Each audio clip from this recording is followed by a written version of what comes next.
আমের তেল আচার করবো, সেটাই তোমাদের সাথে শেয়ার করলাম। তো প্রথমে আমগুলোকে কেটে একটু নুন হলুদ দিয়ে রোদে রেখেছিলাম, তারপর কড়াইতে তেলটা গরম হতে ফোড়ন দিলাম, এরপর ফোড়নটা একটু ভাজা ভাজা হতে আমগুলো দিয়ে দিলাম।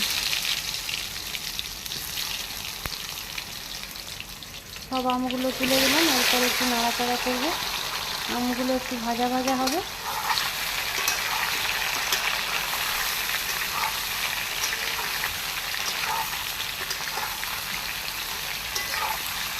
ওই 1.5 কিলো মতো আম ছিল, তো সেগুলোকে কেটে একটু নুন মাখিয়েছিলাম আর কি।